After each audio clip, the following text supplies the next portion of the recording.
स्वामी विवेकानंद के गुरु श्री रामकृष्ण परमहंस कहने रहथिन कि अगर अहाँ बलि नहीं दै छियै तो अहाँ माँ भद्रकाली के अस्तित्व के नहीं मानै छियै।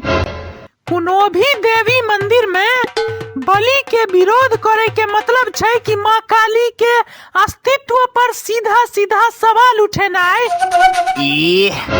अपन जीह पेट के स्वाद दुआरे बलि दै छथिन आ भगवान के बदनाम करे छथिन। बुरी नहीं तन रे, दयालु भगवान थोड़े ना कहे छथिन कि बलि चाहिए, हमरा बलि चाहिए।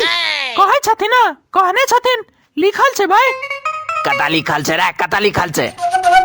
दुर्गा सप्तशी अध्याय नंबर 13 के श्लोक नंबर 12 में साफ साफ लिखल छै। जाकर पढ़ियो एक बेर, और साफ साफ लिखल छै बलि प्रदान के बारे में कि माता के पूजा यज्ञ जे छै से बिना बलि प्रदान के सफल नहीं मानल जा सकैया, ओहो मिथिला में। हम त नहीं देखलिया कतो लिखल। अरे भाई, पढ़ल लिखल नहीं छथिन तो दुर्गा सप्तशती केना पढ़थिन यार? रवे तो पढ़ल नहीं छथिन तो पंडित केना बन गेलखिन यार? पंडित बने के लेल पढ़ा कत पड़े छै? आसाराम, राम रहीम, वो सब त बिना पढ़ने पंडित बन गेल छथिन यार। बस 10 रुपया के माला, 20 रुपया के चानन, बस। हाँ, राम रहीम बाबा के तो कबाब आ सबाब के बिना फरियाते ने छलन पूजा पाठ में। से जे होई सार बलि प्रदान नहीं होबो देवे, जान दो देवे हम सब छागर रक्षा के लेल, मुदा बलि प्रदान नहीं होबो देवे। तहन हमहू सब मैथिली वैदिक कर्मकांड के रक्षा के लेल जान दो देवे सार के। जान दो देवे हम सब छागर रक्षा के लेल। आँख में नोर आबि गेल हमर अहाँ के छागर के प्रति प्रेम देख कर।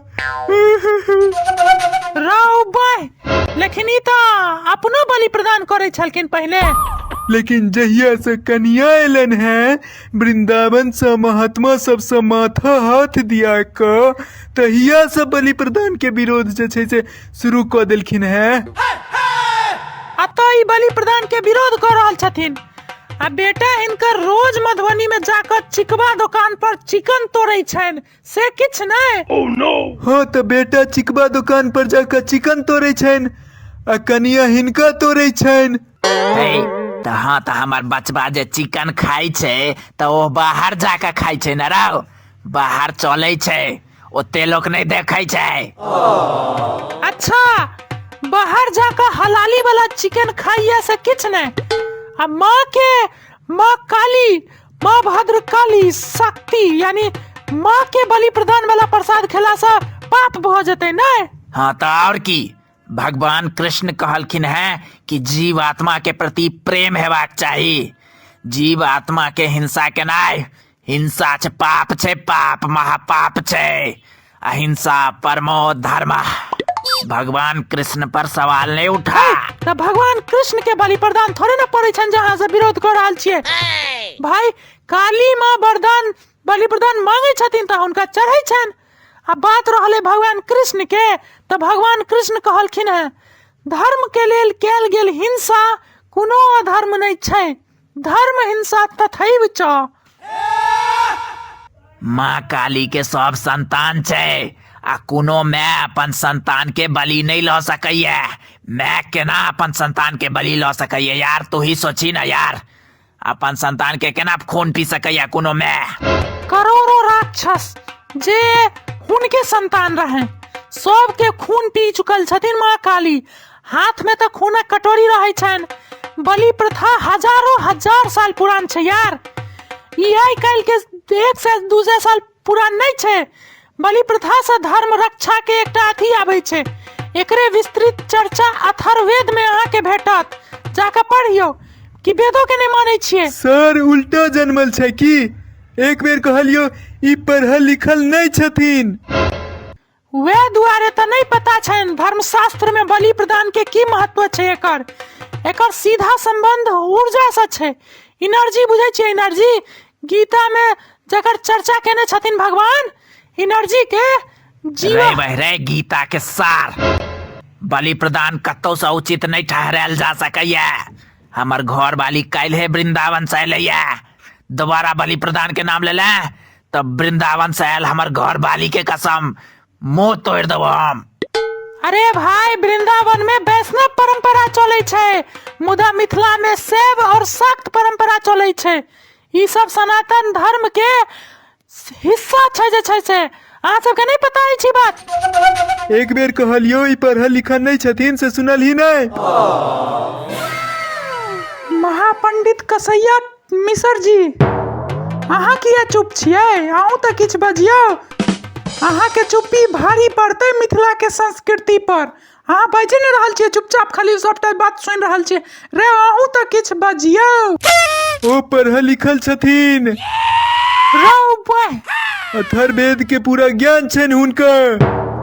श्री भगवान तो सेहो कहने छथिन ना गीता में साफ साफ, जीवः जीवस्य जीवनम कहने छथिन कि नहीं से कहू।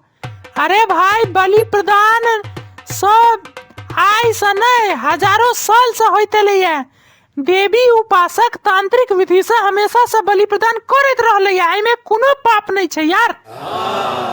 ई अथर्ववेद के भी हिसाब से धर्म के हिस्सा छे। अबोध जीव के हत्या करे वाला पापी सार, तोरे एहन पापी के वध करे लेल भगवान बार बार धरती पर अवतार लेथिन।